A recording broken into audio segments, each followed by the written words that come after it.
कार्यक्रम के पुण्यार्जक हैं श्री कंवरलाल जी महावीर प्रसाद जी, पाटनी, मदनगंज, किशनगढ़, राजस्थान।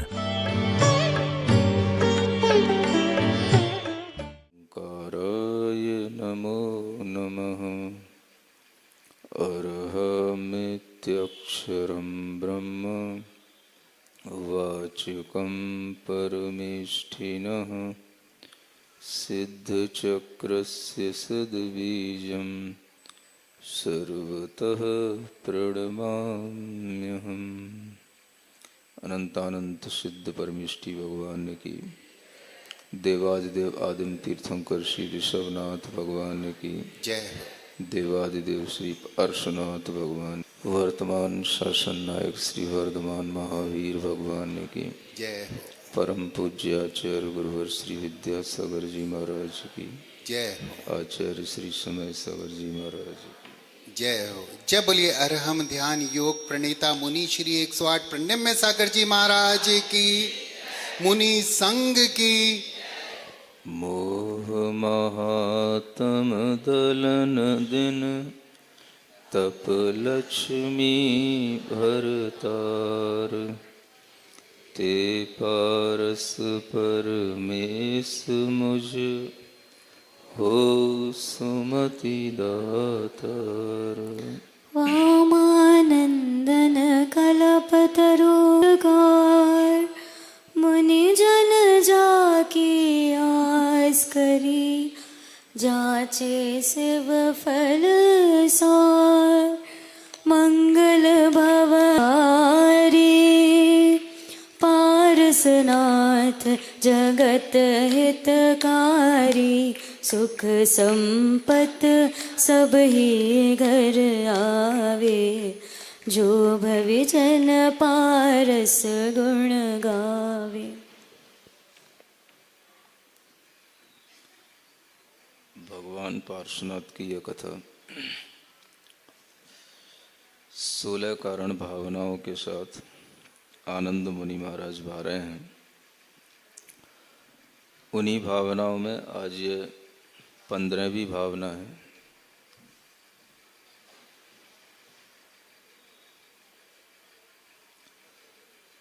करी जप तप पूजा व्रत भाव, प्रगट करें जिन धर्म प्रभाव, सोए मार्ग पर भावना, यही पंचदशमी भावना। यह 15वीं भावना मार्ग प्रभावना की भावना है। और अंत में एक 16वीं भावना है जो प्रवचन वात्सल्य की भावना है। इसको भी आज पढ़ लेते हैं।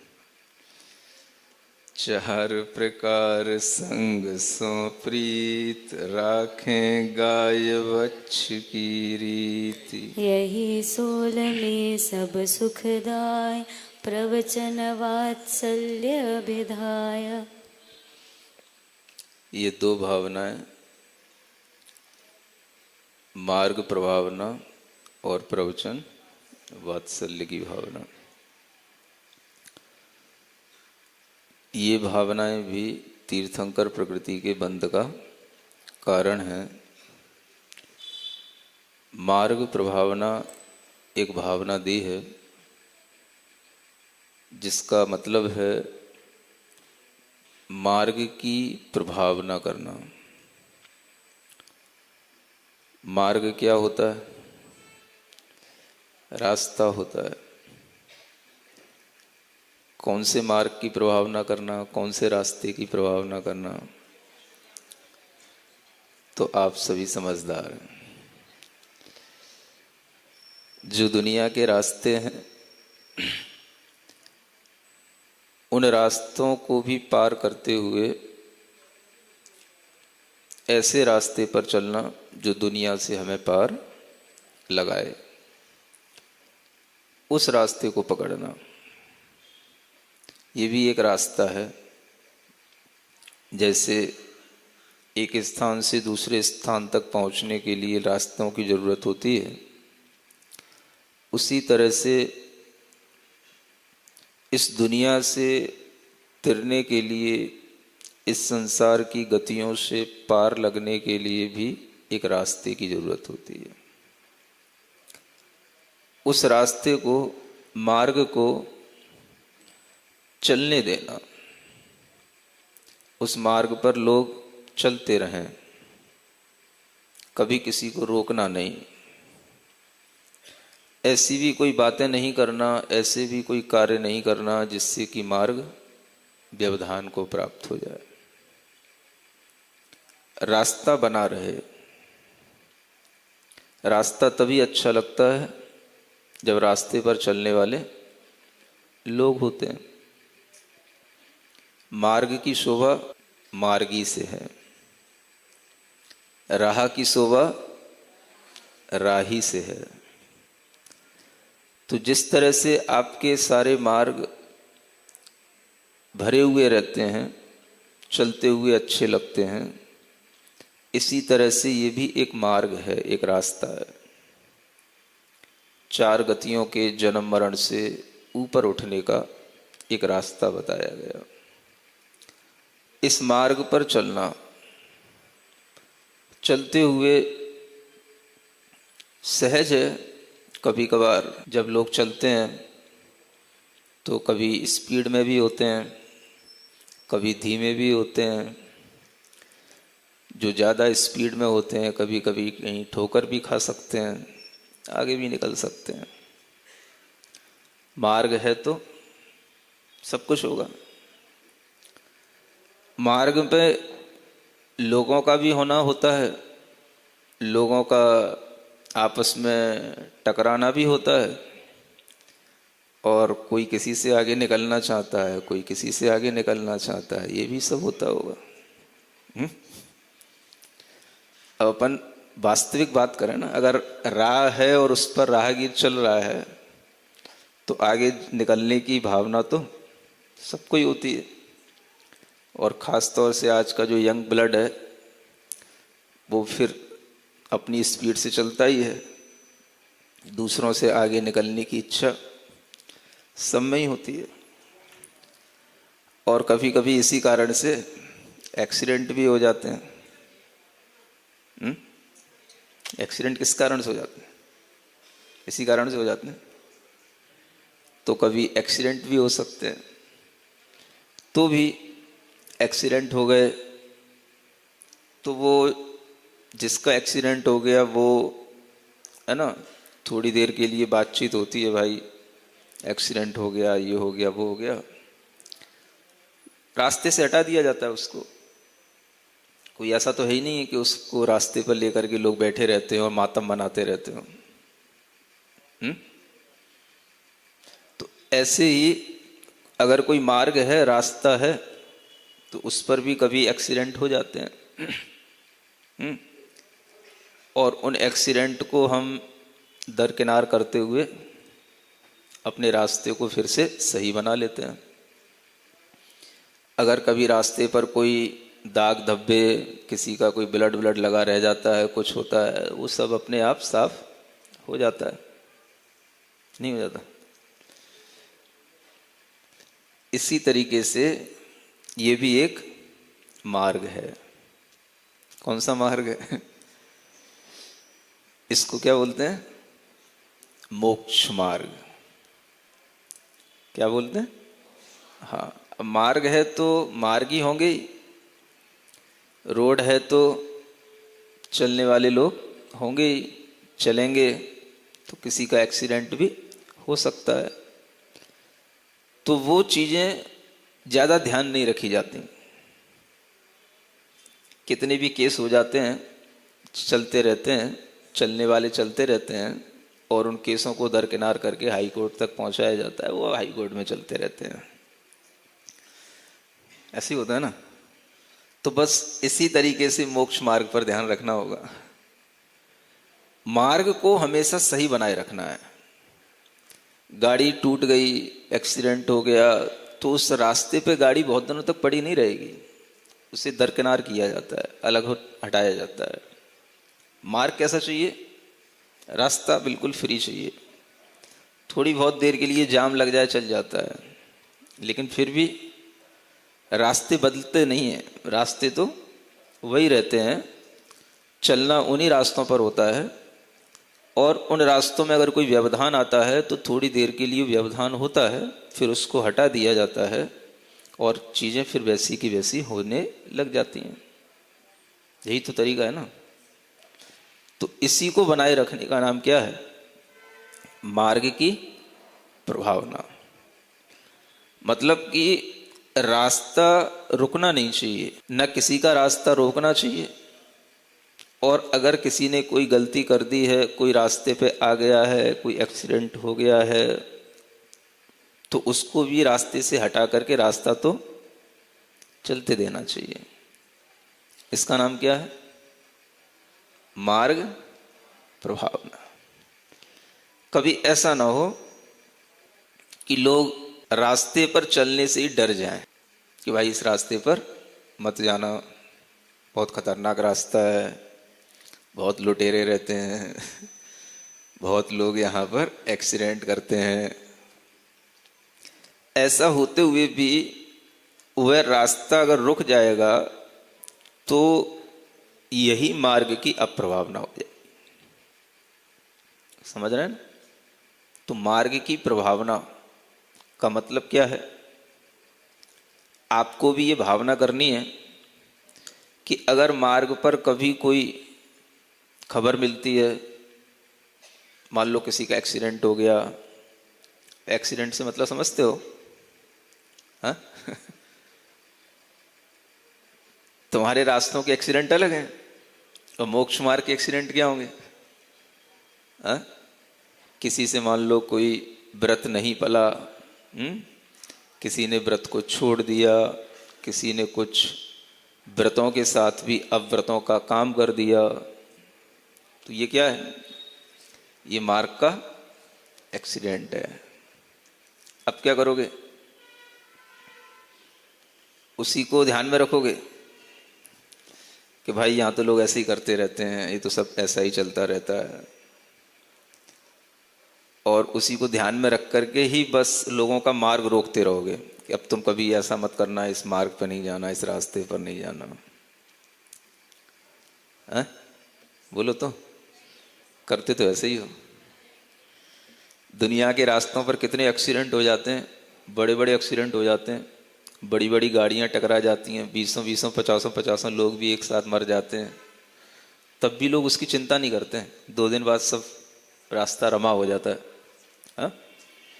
और यहाँ पर कुछ हो जाए कभी सालों में एक आध कोई घटना, तो सोच लो आप लोग क्या करते हो?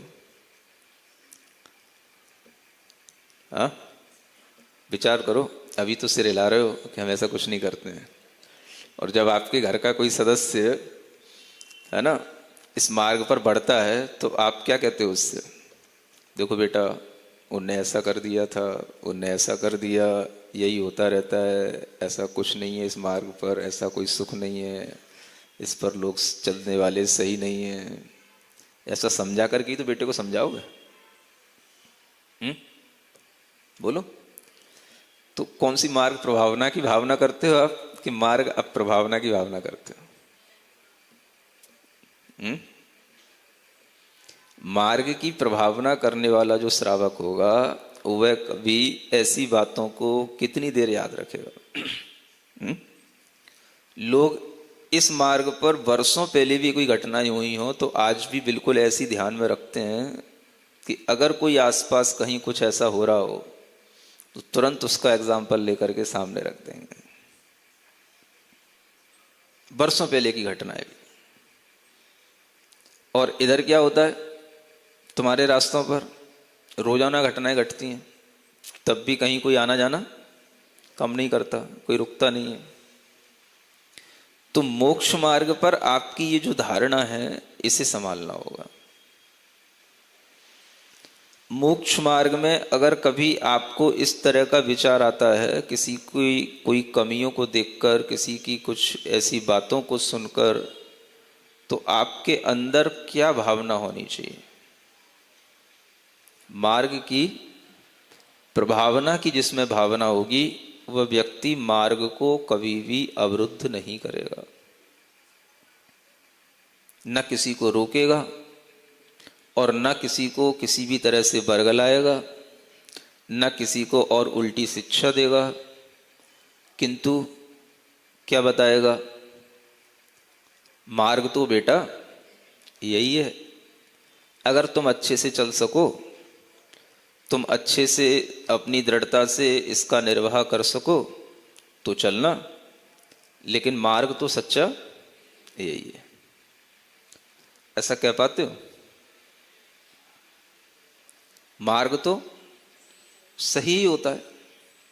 स्वयं शुद्धस्य मार्गस्य बालाशक्त जनाश्रया। आचार्यों ने कहा मार्ग तो स्वयं शुद्ध है। उस शुद्ध मार्ग को अगर कभी किसी बाल ने, अज्ञानी ने, अशक्त व्यक्ति ने अगर थोड़ा अशुद्ध भी बना दिया तो अपना काम क्या है? उसको शुद्ध बनाना। ऐसा जो करता है उसी के लिए मार्ग की प्रभावना होती है। ये मैं सच्चे मायने मार्ग प्रभावना समझता हूं। तीर्थंकरों का ये जो मार्ग है वह आपकी दृष्टि में शुद्ध है, सच्चा है, तो आप उस पर चलने से किसी को रोकें नहीं, किसी को डाइवर्ट ना करें, किसी दूसरी लाइन पर भेजने के लिए भी उसको तत्पर ना करें। ये सही आपकी क्या कहलाएगी? मार्ग प्रभावना की भावना कहलाएगी।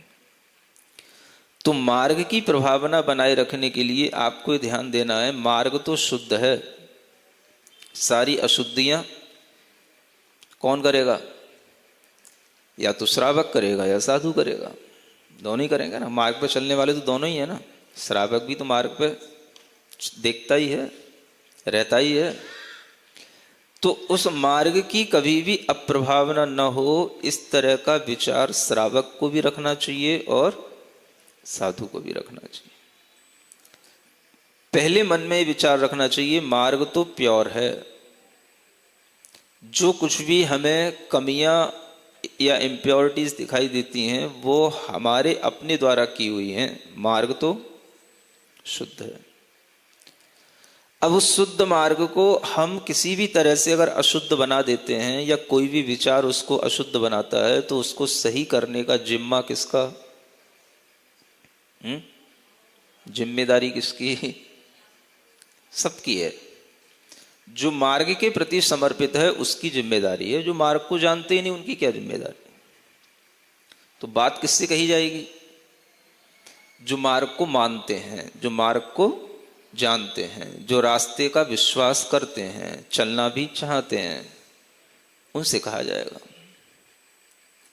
तो बात जब आपस में विचार विमर्श की जाएगी तो उन्हीं लोगों से की जाएगी जो रास्ते को समझते हैं, रास्ते पर चलने वाले हैं। इसलिए जो रास्ते को जानने वाले होते हैं, चलने वाले होते हैं, वह हमेशा इस बात का विचार करते हैं कि कोई भी मार्ग के लिए बुरा न कह दे। अब ऐसी कई बातें आ जाती हैं, आजकल तो और नई नई बातें आने लगी हैं। मानो कोई व्रती व्यक्ति है और उसके लिए कोई रोग हो गया, और कोई बड़ा रोग हो गया, ऐसा रोग हो गया जिसका कोई इलाज नहीं। तो आप क्या बोलते हो? सबसे पहले देख लो, ये मिलता है व्रतों का फल, और कर लो धर्म। नहीं समझ में आया? आप अपनी मानसिकता देखो। आप अगर रोजाना मंदिर जाते हो, प्रवचन सुनते हो, रोजाना कोई धर्म कार्य में शामिल होते हो, और अचानक से आपके घर में कोई घटना घट जाती है, तो क्या कहते हैं आप लोग, आपके घर के लोग? और कर लो धर्म। वो धर्म करते ही करते हमारे पापा चले गए, मम्मी चली गई, क्या कर लिया धर्म करके? किसने बचा लिया? क्या होता है धर्म करने से? तुम लोग ज़्यादा मंदिर जाते हो, ज़्यादा उपदेश सुनते हो, इसलिए घरों में ज़्यादा दुख है। और ये देखो पड़ोसी खूब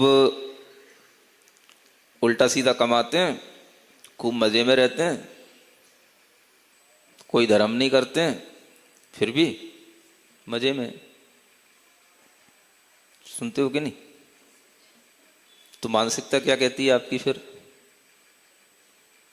क्या समझाओगे अपने बेटे को, क्या समझाओगे अपने घर के लोगों को?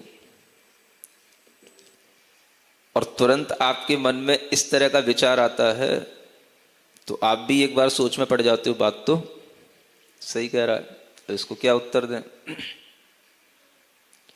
तब समझ में आता है कितना आपका श्रद्धान है मार्ग के प्रति। भावना होगी तब तो प्रभावना होगी, मार्ग की प्रति भावना ही नहीं होगी तो प्रभावना क्या करोगे? जब मार्ग शुद्ध होगा तो आपको कभी भी किसी भी मार्ग पर चलने वाले से घृणा नहीं होगी। फिर भी आराम से बोल रहा हूं तेजी आने को होती तो रोक देता है। मार्ग पर चलने वाले को यही ध्यान में रखना पड़ता है, मार्ग तो शुद्ध है। बेटा, धर्म से कभी किसी को दुख नहीं होता। धर्म करते करते भी अगर किसी के लिए वियोग हो गया, दुख मिल रहा है, इसका मतलब ये नहीं है कि धर्म ने उसके लिए वियोग करा दिया। ये वियोग तो उसके कर्म का है। तो जब हम धर्म और कर्म को ऐसे जानेंगे तब तो हम कुछ समझेंगे और समझा पाएंगे। अब मान के चलो कि अगर किसी व्रती को, धर्मात्मा को कोई रोग हो गया तो आपका विचार क्या बनना चाहिए? ये बनना चाहिए कि कभी भी अब व्रतों को धारण ही नहीं करेंगे, क्योंकि व्रतियों को भी बुरे बुरे रोग होने लग जाते हैं। हा? ऐसा विचार बनाएंगे? अगर किसी व्रती की अंत में समाधि अच्छी नहीं हो पाई तो भाई व्रतों को कभी धारण नहीं करना, व्रतों के साथ कभी समाधि नहीं होती। ऐसा विचार बनाएंगे? पूछ रहा हूं तुमसे, मैं कोई प्रवचन नहीं दे रहा, समझ रहा हूं और समझा रहा हूं। क्या विचार बनाएंगे? अगर कभी इस तरह से कोई व्रती अपने रोगों के कारण से कभी विचलित हो जाए तो क्या हम ये सोचेंगे कि सारे व्रती इसी तरह से करते हैं, या हमें कभी व्रती नहीं बनना चाहिए कि वो रोगों से विचलित हो गए, किसी को कुछ सहन होता नहीं है, फिर उन्हें व्रत छोड़ देने पड़ते हैं? इससे अच्छा तो व्रती बनो ही नहीं, ऐसे ही रहो। ऐसे ही सोचोगे ना?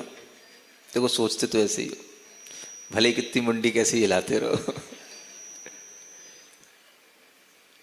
हमारी तुरंत दृष्टि व्रती के प्रति नेगेटिव होती है और व्रतों के प्रति भी नेगेटिव हो जाती है। जैसे ही आपकी दृष्टि में व्रतों के प्रति नेगेटिविटी आई तो इसका मतलब क्या है? आप मार्ग के प्रति, मार्ग किस चीज का नाम है?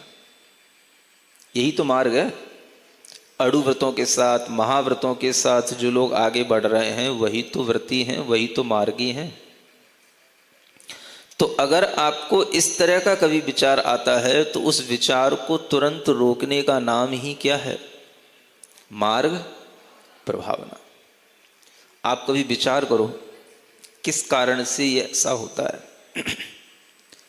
व्रती को भी कभी रोग होते हैं तो इतने रोग भयंकर रूप में कैसे हो सकते हैं? आखिर व्रती भी तो एक मनुष्य है। सामान्य मनुष्यों को रोग हो रहे हैं, व्रती भी उन्हीं मनुष्यों में से एक है। जो सामान्य मनुष्य खा रहे हैं पी रहे हैं वही व्रती खा रहा है पी रहा है। तो अब रोग का कारण क्या? व्रतों का होना या आपकी कोई असावधानियां होना? रोग का कारण क्या? आपके दिमाग में सबसे पहले क्या आता है? अगर किसी व्रती को कोई रोग होता है तो आप सबसे पहले अरे इतनी तपस्या करी, इतने व्रत लिए, इतना धर्म किया, तब भी तो कुछ हुआ नहीं। सबसे पहले दिमाग में यही आता है ना। या आप ये सोचते हो कि देखो आज का जीवनचर्या कैसी हो गई है कि व्रतियों को भी इस तरह के रोग होने लगे जो पहले कभी नहीं होते थे। तो ऐसा क्यों? आज हर मनुष्य के लिए इस तरह की आपदाएं सामने खड़ी हैं कि उसके सामने अनेक तरह के रोग राक्षस बनकर के उसको डसने वाले हैं। बस किसी का आज नंबर है, किसी का कल नंबर है, इतना ही फर्क है। ये सब इतना ज्यादा जो दुनिया में हो रहा है उसके पीछे कभी जो कारण है उसको भी तो देखो। व्रत कारण है या अव्रत कारण है? संयम कारण है या असंयम कारण है? शुद्धता कारण है या अशुद्धता कारण है? ये विचार करो। शरीर में रोगों का होना सबसे ज्यादा आज डिपेंड करता है कि आप क्या खा रहे हैं, क्या पी रहे हैं। आप कहते तो हैं कि हम शुद्ध चीजें खा रहे हैं, हम कभी भी नॉन वेज नहीं लेते, वेज लेते हैं। वेज भी आजकल सब पॉइजनियस हो गए। जो भी आप खा रहे हैं वो कितना शुद्ध है, कितना आप उसको डाइजेस्ट कर पाएंगे। सब्जियों की बात करें तो सारी सब्जियों में तमाम तरह के इंसेक्टिसाइड्स का प्रयोग किया जाता है, तमाम तरह के उसमें केमिकल्स का प्रयोग किया जाता है। कौन सी सब्जियां शुद्ध बची? अनाज की बात करें तो कौन से अनाज सही हैं? क्योंकि सब में फर्टिलाइजर का प्रयोग किया जा रहा है। आपके भोजन की कोई भी दालों का बात करें तो दालों में भी, अनाजों में भी, सब्जियों में भी कितनी हम शुद्धता का ख्याल रख रहे हैं। खा तो हम दाल रहे हैं, लेकिन वो दाल कैसी है?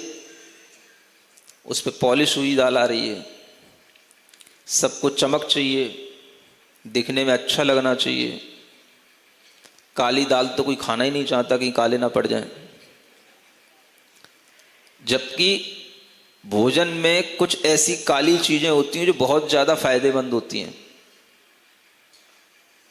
मूंग की काली दाल, उड़द की काली दाल,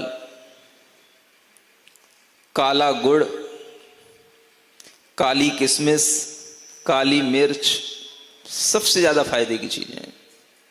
लेकिन इन गोरे लोगों को काली चीजों से नफरत है, तो इनको सब चीजें चाहिए सफेद सफेद चमकती हुई। तो दालों पे पॉलिश हो रही है, पॉलिश वाली दालें खाओगे वो नुकसान कर रही हैं।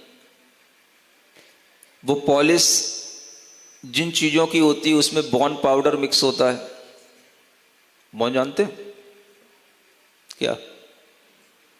उससे पॉलिश होती है, बॉर्न पाउडर से। तो वो दालों के लिए अगर किसी की जानवर की हड्डियों का प्रयोग किया जा रहा है उनको चमकाने के लिए, तो समझो वो दालें कहाँ शुद्ध रहीं। आप कभी सोचते हो कि हम कोई बाजार से चीजें ला रहे हैं तो वो कितनी शुद्ध हैं और उनको हमें कितना अपने घर में लाना चाहिए, वो लाने लायक हैं या नहीं है? तो दालें भी आप गलत खा रहे हो, जो खाओगे वही खिलाओगे। अब व्रती क्या करेगा?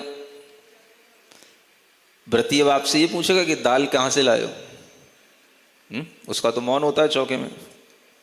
पूछेगा तो क्या पूछेगा? तो व्रती के लिए तो पराश्रितता है ना। आपने दालें भी पॉलिश वाली खाना शुरू कर दी, अनाज भी जहरीले खाने शुरू कर दिए, सब्जियां भी, फल भी सब जहरीली हो गई केमिकल्स के कारण से। सब चीजें अशुद्ध हो रही हैं और आपको चाहिए मार्ग शुद्ध रहे। कैसे रहे? चीजें भी अशुद्ध हैं, उन चीजों की जो पाक कला है जिन्हें हम बनाते हैं, वो बनाने के बर्तन, वो ढंग, वो सब बिगड़ गए।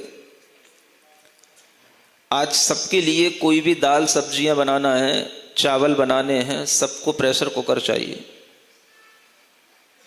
प्रेशर कुकर एल्यूमिनियम के बनते हैं। और एल्यूमिनियम एक ऐसी विषाक्त और भारी धातु है जो अगर शरीर में पहुंच जाती है तो वो कभी भी उसका जो जहर है वो शरीर से बाहर नहीं निकल सकता, इतनी भारी धातु होती है। शरीर का जो सिस्टम होता है जो पॉइजन को बाहर निकालता है वो दूसरे पॉइजन को तो निकाल सकता है, लेकिन ये एल्यूमिनियम जैसी भारी धातु का जो पॉइजन है इसको बाहर नहीं निकाल सकता। और जब ये इकट्ठा होगा तो क्या बनाएगा? ट्यूमर, कैंसर, ये इससे बनते हैं। अब आपको लगता है कि व्रती को दुख नहीं होना चाहिए, व्रती को कष्ट नहीं होना चाहिए, व्रती क्या खाएगा, क्या करेगा?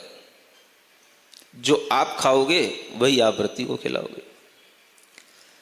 जिस एल्यूमिनियम के बर्तन में इस तरह की चीजें बनती हैं वो बर्तन इतने ज्यादा नुकसानदायक होते हैं कि वही बर्तन में बनी हुई चीजों के अंदर वो जहर मिक्स हो जाते हैं और वही बर्तन की चीजें के कारण से अनेक तरह के रोग बन जाते हैं। क्योंकि भोजन तो रोजाना करना है और रोजाना कुछ ना कुछ ऐसा पॉइजन जब कलेक्ट होता चला जाएगा तो वही साल 2 साल में कुछ ना कुछ रोग का कारण बन जाएगा। अब आपके लिए ये सावधानियां रखना जरूरी है, चीजें हम जो खा रहे हैं वो कितनी शुद्ध है, जो हम बना रहे हैं वो किन बर्तनों में बना रहे हैं। अब आज बिना प्रेशर कुकर के किसी के यहाँ कोई काम नहीं होता। जिस घर में रसोई में सीटी ना आए मानो वो रसोई घर है ही नहीं। आज से 20 साल पहले इतना नहीं था चलन, लोग पतीलियों में, पीतल के बर्तनों में भी भोजन बनाते थे, लोहे की कढ़ाइयों में भी भोजन बनाते थे। वो जो बर्तन होते हैं, लोहे के बर्तन फिर भी अच्छे होते हैं, पीतल के बर्तन अच्छे होते हैं, कांसे के बर्तन अच्छे होते हैं। इन बर्तनों में बनी हुई चीजें शुद्ध रहती हैं और ये जो मेटल होते हैं ये कभी हानिकारक नहीं होते हैं। जब भी कोई चीज बनती है तो उसमें प्रेशर कुकर में जब कोई चीज बनती है तो जो चीज के अंदर पौष्टिकता होती है, जिसको माइक्रो न्यूट्रिएंट्स बोलते हैं, वो पौष्टिकता उसके अंदर सारी जल जाती है जो चीजें प्रेशर कुकर में बनती हैं। ये वैज्ञानिक रिसर्च है। प्रेशर कुकर में बनी हुई चीजों में माइक्रो न्यूट्रिएंट्स मात्र 3% बचते हैं। कितने? हाँ, मिट्टी के बर्तन में बनी हुई चीजों के जो माइक्रो न्यूट्रिएंट्स होते हैं वो 100% बने रहते हैं। पीतल के बर्तन में बनी हुई चीजों में जो माइक्रो न्यूट्रिएंट्स होते हैं वो 96% बने रहते हैं। कांसे के बर्तन में बनी हुई चीजों के जो माइक्रो न्यूट्रिएंट्स होते हैं वो 93% बने रहते हैं। और प्रेशर कुकर में बनी हुई चीजों के माइक्रो न्यूट्रिएंट्स जो होते हैं वो मात्र 3% बचते हैं। अब आप सोचो, इतना उस पर प्रेशर होता है वस्तु पर, जो दाल है, चावल है, उस पर, कि उसकी जो मॉलिक्यूल्स होते हैं वो टूट जाते हैं। केमिस्ट्री की लैंग्वेज में जिसको बोलते हैं, वो वैसे के वैसे साझे नहीं रह जाते और उसके अंदर का पोषण तत्व तो उस हाई टेम्परेचर प्रेशर के कारण से जल जाता है। तो जो चावल, जो दाल आप खा रहे हो वो कचड़ा खा रहे हो। एक तो आपने उसको कचड़ा कर दिया क्योंकि उसकी न्यूट्रिएंट्स बचे नहीं। अब आप सोचो, एक दाल जो आपने बनाई उस कुकर के अंदर, उसमें केवल 3% उसमें पोषण तत्व बचा, 100% 97% उसने जला दिया। वो तो एक तरह से कचड़ा हो ही गया। उल्टा जो आपका वह प्रेशर कुकर है, अब चाहे वो नॉन स्टिक हो चाहे वो स्टिक वाला हो, स्टिक वाला होगा तो भी नुकसानदायक है, नॉन स्टिक होगा तो भी नुकसानदायक है, क्योंकि उस पर जो नॉन स्टिक बनाने के लिए उस पर जो लेयर बनाई जाती है वो लेयर भी धीरे धीरे निकलने लगती है और वो भी जो है एक तरह का केमिकल ही होता है। और वो लेयर भी धीरे धीरे कब निकलते निकलते खाली हो जाएगी आपको पता ही नहीं पड़ेगी। पड़ती भी है तो भी आप लोभ के कारण से उस कुकर को बदल नहीं करना चाहते, बदलना नहीं चाहते। तो जब आप इस तरह के केमिकल अपने बॉडी के अंदर, तो दोनों तरीके से नुकसान हो गया। आपको जो खा रहे हो वो कचड़ा कर दिया उस कुकर ने, दूसरा जो अलग से उसमें ये मेटल्स आ गए आपके भोजन में, तो ये उल्टा आप एल्यूमिनियम और खाने लग।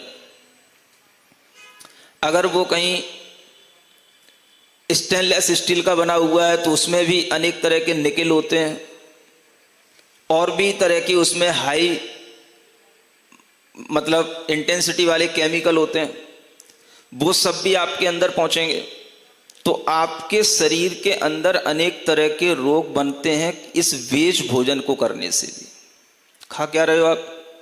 दाल चावल, और दाल चावल के नाम पे क्या खा रहे हो? कचड़ा खा रहे हो। अब क्या करना?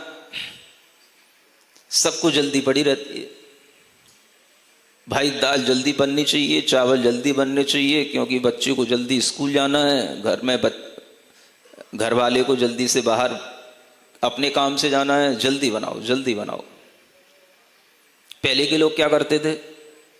तसल्ली से बनाते थे। आधा घंटा भी लग जाए तो कोई बात नहीं, आपको 10 मिनट में हर चीज तैयार चाहिए। तो जल्दी बनाओ, जल्दी खाओ और जल्दी दुनिया से जाओ। सबको जल्दी पड़ी है तो जाओ जल्दी। पूरी उम्र जीना है तो थोड़ा सा रेस्ट करो, थोड़ा सा पेशेंस रखो। क्या फर्क पड़ता है कि अगर वही चीज जो 15 मिनट में बनती है अगर आधा घंटे में बन जाए तो क्या फर्क पड़ता है? सिर्फ मानसिकता बनानी है ना, और क्या करना है।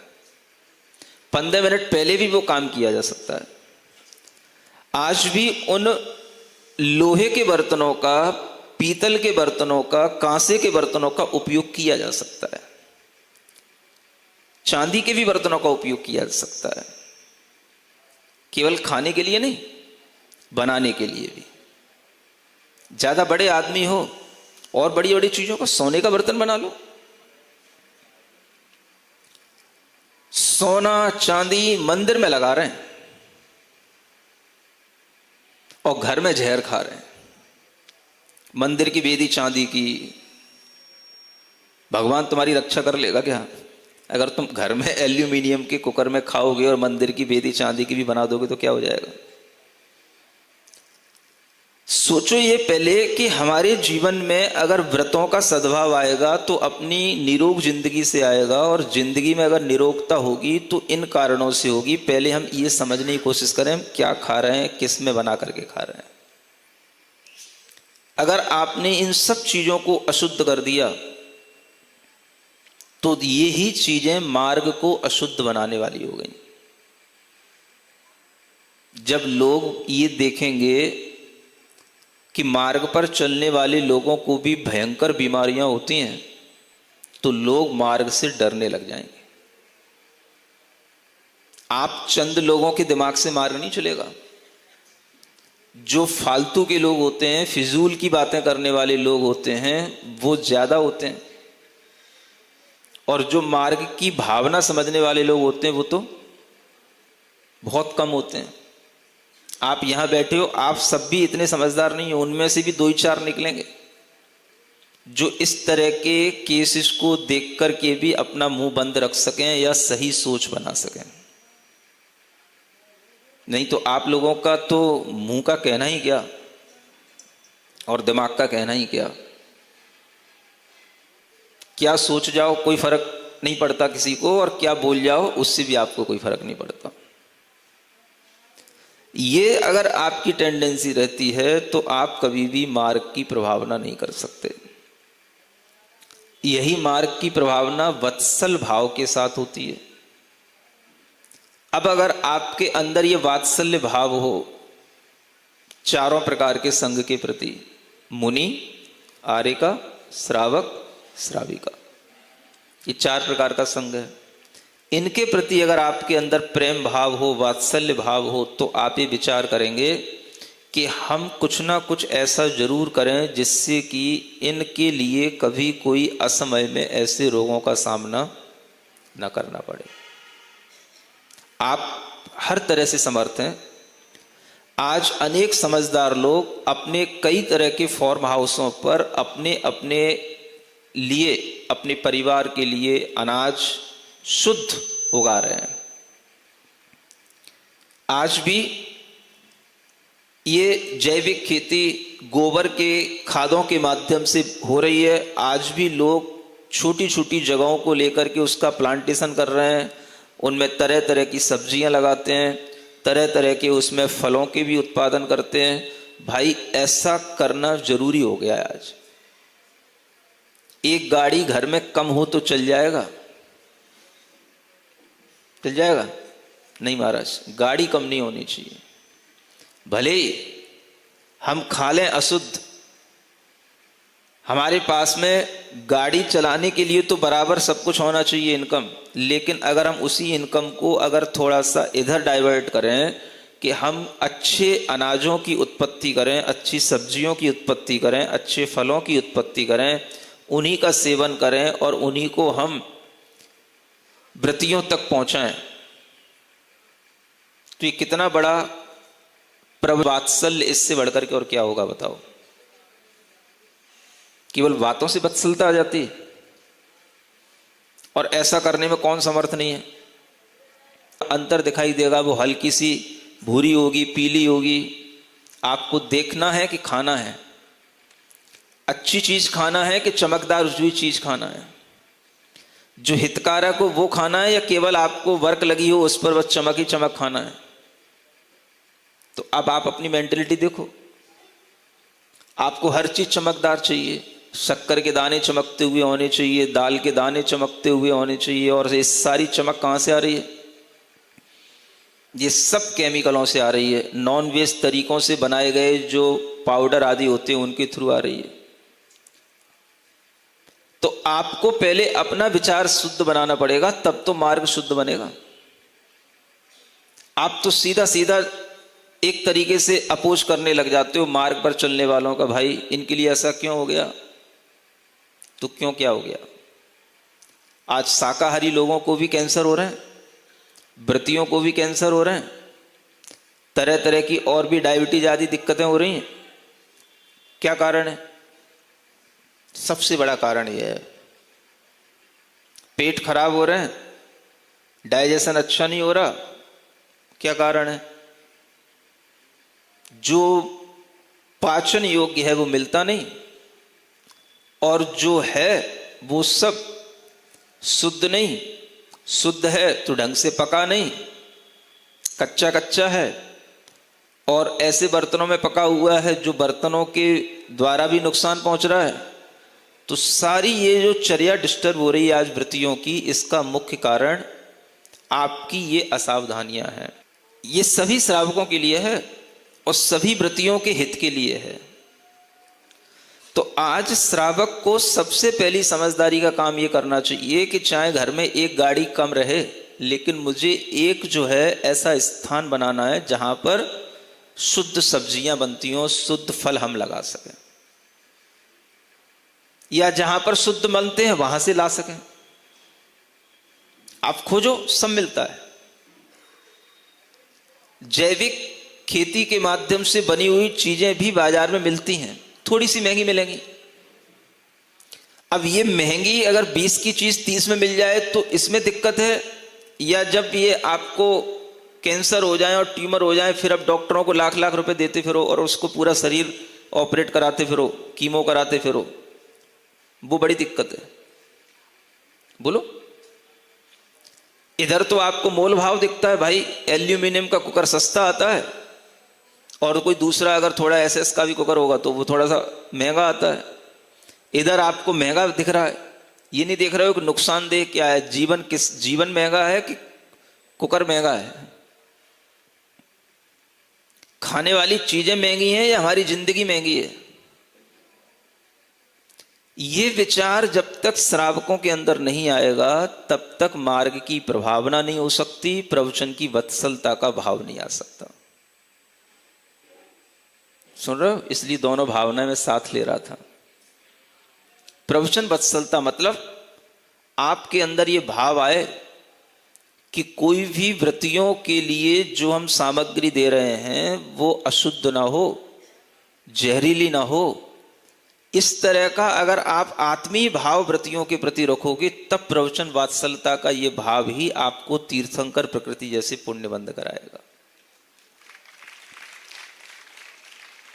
केवल नमोस्तु और इच्छा में करने से थोड़ी ना हो जाएगा। हा? और ये आप सब कर सकते हो। छोटे छोटे शहरों में भी ये चीजें मिलती हैं आजकल। अच्छे शुद्ध गेहूं मिल रहे हैं, शुद्ध अनाज मिल रहे हैं, अच्छे चावल मिल रहे हैं, दालें मिल रही हैं बिना पॉलिश की, लेकिन हम चीजों पर ध्यान देते कहां हैं? जो सब कर रहे हैं वही हम कर रहे हैं। जहां सब लोग उस मॉल में खरीद रहे हैं वही हम खरीद रहे हैं। भाई हमें मॉल में जाने की जरूरत क्या है? हम वो चीजें ढूंढें जहां पर ये हमें इस तरह की क्वालिटी वाली चीजें मिलें। अगर हम क्वालिटी वाले लोग हैं तो क्वालिटी की चीजें लो ना। इससे आपका जीवन भी बनेगा, और यही आप जब दूसरों के लिए करेंगे तो व्रतियों के लिए भी अपने व्रतों के पालने में सहयोगी बनेगा। तो ये तो नहीं है कि भाई व्रतियों के लिए ही सब कुछ किया जाए और अपने लिए ना किया जाए। ये तो आपको अपने जीवन में ही सबके लिए, आपके बच्चे हैं, आपके शरीर की इम्यूनिटी तो चलो फिर भी ठीक है।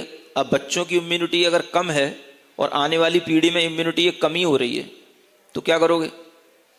आप जितना डाइजेस्ट कर गए उन दालों को और इन कुकरों को खा करके, वो अगर नहीं कर पाएंगे तो अर्ली एज में ही उनको कैंसर होने का है। कैसे रोक लोगे आप? और ऐसे बच्चे आने लगे। अब 8 साल का बच्चा है, डायबिटीज हो गई बहुत हाई लेवल की। मैंने पूछा कि घर में और भी किसी को होगी, जेनेटिक होगी? कि नहीं महाराज किसी को नहीं है, इस बच्चे को हो गई। वो 8 साल का बच्चा लेकर के आ गई, माता पिता लेकर के आ गए। बचाओ, 8 साल के बच्चे को डायबिटीज होने का मतलब क्या है? जब घर में किसी को नहीं है तो क्या खा लिया उसने 8 साल के अंदर ऐसा? तो आप ये सोचो, आज की जो पीढ़ी है उसके अंदर की इम्यूनिटी पावर ये कम होती चली जा रही है, पहले से ही कम है। इधर ये जैसे जैसे एल्यूमिनियम वगैरह है, इस तरीके की जो चीजें हैं, इनसे इम्यूनिटी पावर और कम होती है। ये आपके शरीर की रोग प्रतिरोधक जो क्षमता होती है उसको कम करती हैं ये सब चीजें, ये सब केमिकल। और जब ये क्षमता बॉडी के अंदर कम होगी रोग बनेंगे।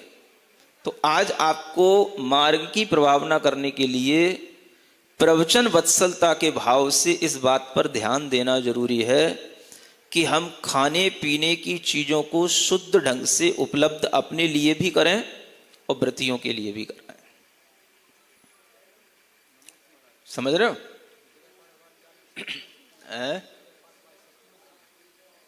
बगैर पालिश वाली दालें सस्ती मिलती हैं। अच्छा तो अब इन्हें तो उससे मतलब ही कहाँ है सस्ती और महंगी से। इन्हें तो या तो मतलब चमक दमक से रहता है, और जो चीजें अच्छी लगती हैं वो इनको लेनी है, चाहे वो सस्ती हो चाहे महंगी हो।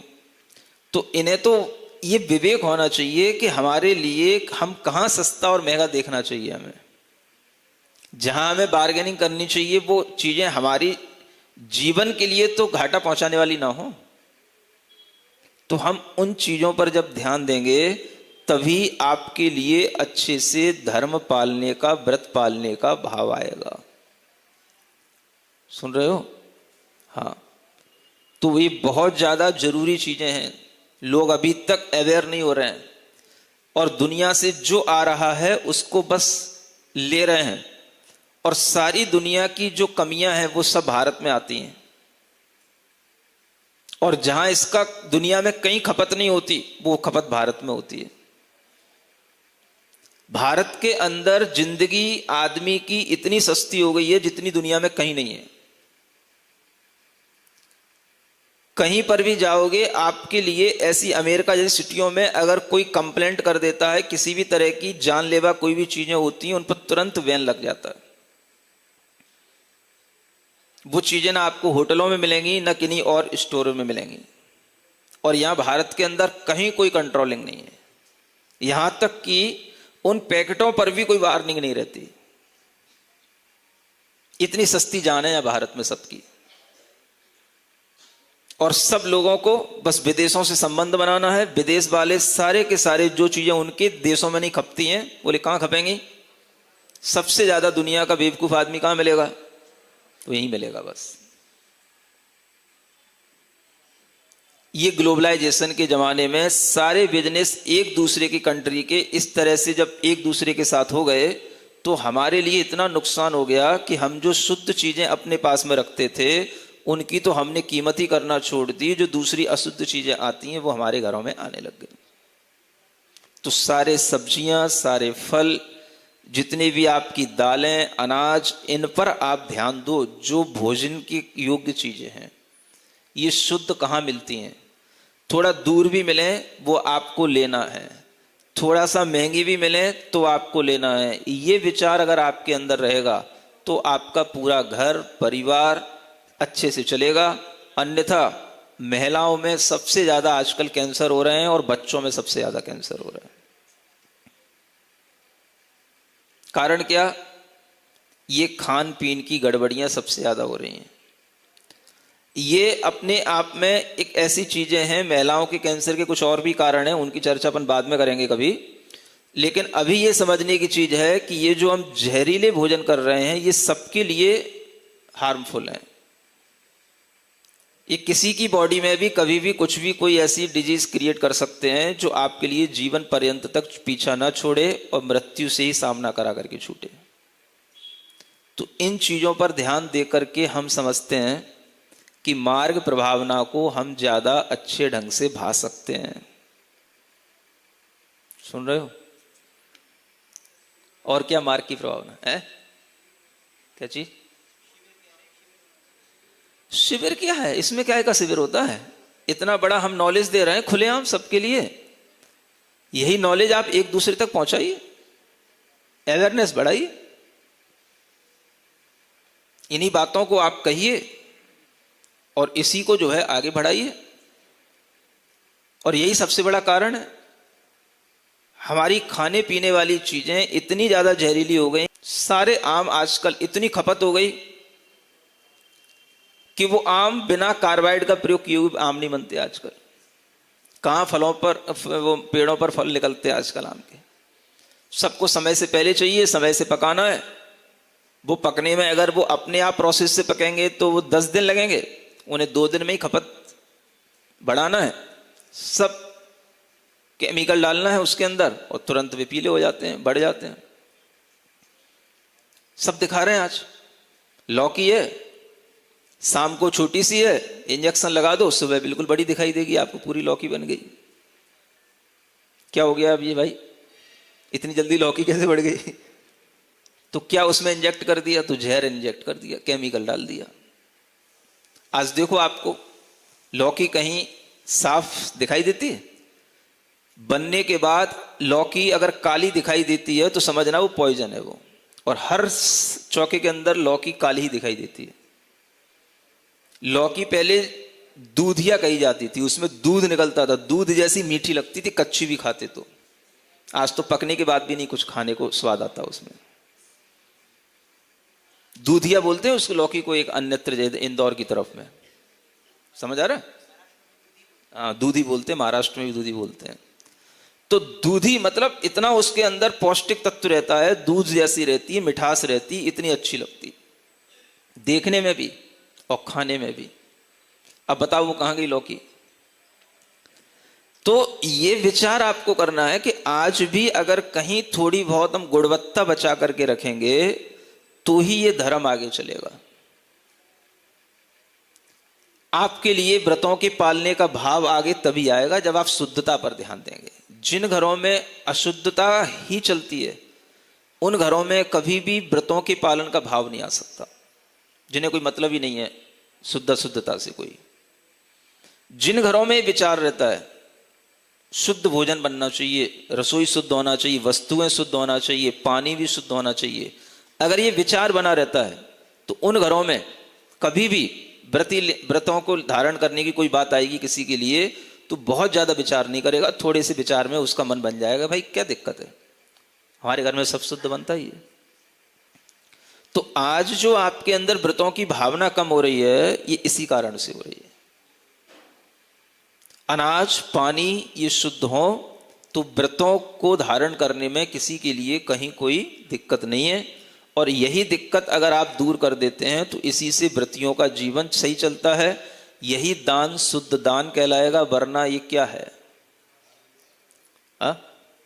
चल रहा है भगवान भरोसे सब काम, समझ आ रहा है? अब हाथ में आता है तो क्या क्या में हम ऊं करें और ऊं से आप क्या समझोगे? कुछ तो खाएंगे ना, अब क्या खाएं? नहीं समझ में आ रहा? कुछ तो लेना ही पड़ेगा ना। क्या बचता है? जब दाल भी अशुद्ध हो गई, अनाज भी अशुद्ध हो गया, सब्जियां भी अशुद्ध हो गई, तो अब जीवन किससे चलेगा? पानी पी के कितना जीवन चलाएंगे बताओ? दूध का भी कोई भरोसा नहीं है। कौन व्यक्ति कब कहां से लगवा करके लाता है ना? दूध में का ये ध्यान रखना चाहिए, 48 मिनट लगने के बाद से 48 मिनट के अंदर वह दूध को गर्म कर लेना चाहिए छान करके, नहीं तो उसमें कीड़े पड़ जाते हैं। इतनी सावधानी अगर रखो तो वो दान दान कहलाता है। नहीं तो अशुद्ध दान आपके लिए कोई दान का कार्य नहीं है, वो पाप का ही काम है। जरूरी नहीं है, अगर आपको सही दूध नहीं मिलता तो दूध पीना जरूरी नहीं है, सही घी नहीं बनता तो घी खाना जरूरी नहीं है। जहां पर तेल पिलता है वो तेल निकाल लो, सरसों का ही तेल खा लो, मूंगफली का तेल खा लो, वो तेल ठीक है, लेकिन वो भी बाजार बंद मत ले आना। सब घर में मशीनें आती हैं तेल निकालने की, सब तरह के तेल निकाल सकते हो आप घरों में। शुद्धता का प्रयोग करना हो, शुद्ध वस्तुओं का लाभ लेना हो तो आप सब कुछ कर सकते हैं, लेकिन आप लोग इतने आलसी होते जा रहे हैं कि आप कुछ करना ही नहीं चाहते। इसलिए धर्म कभी भी आलसी लोगों से नहीं चलता, नौकरों के भरोसे नहीं चलता। धर्म का पालन अपनी दम पर होता है। इसलिए वही व्यक्ति व्रत लेता है जिसमें अभी धर्म पालन करने की सामर्थ्य है। वो करेगा तब अंत में जाकर के करते करते उसे अशक्तता आएगी तो उसके निर्वाह में फिर कोई सहयोगी बन जाएगा। लेकिन अगर आप बिल्कुल ही अशक्त होकर के धर्म पालन करने के भाव में बैठे हो कि अंत में बुढ़ापे में कुछ कर लेंगे, कुछ नहीं कर पाओगे। इसलिए हर चीज की शुद्धता मर्यादा को ध्यान में रखते हुए आप स्वयं भी उसका सेवन करें और व्रतियों के लिए भी पूरा मर्यादित मसाले, आटे, दूध आदि का ये उपयोग जब कराएंगे तभी आपके लिए ये मार्ग प्रभावना की भावना बनी रहेगी और तभी वो कहलाएगी प्रवचन वात्सल्य है। प्रवचन का मतलब जो भगवान के द्वारे बताए हुए ये जो चतुर्विध संघ है इसी को प्रवचन भी कहा गया है ना। इनके प्रति वात्सल्य भाव रखने का मतलब है कि इनके लिए हमेशा हितकारी चीजें इन्हें प्रदान करना। सुनते हो कि नहीं? अब सन्नाटा पड़ा है। अच्छा, मतलब बहुत शांति से सुन रहे हैं महाराज, इसलिए सन्नाटा हो रहा है। तो इन चीजों का उपयोग जब आप करेंगे तब इन प्रवचनों का लाभ आपके लिए होगा। तो जरूरत है आप आज भी सतर्क हों। अगर प्रमादी बनेंगे, आलसी बनेंगे और इन चीजों पर ध्यान नहीं देंगे तो आपके भी जीवन में बहुत बड़े बड़े खतरे आने वाले हैं, आएंगे और आपका सारा कमाया हुआ धन इन बीमारियों में जाएगा। इसके अलावा कोई भी फिर आपके लिए उपाय दूसरा नहीं होगा। आप पछताएंगे और फिर आपको याद आ सकता है कि शायद हम ये बात पहले, बहुत पहले सोचते तो आज ये अच्छा होता।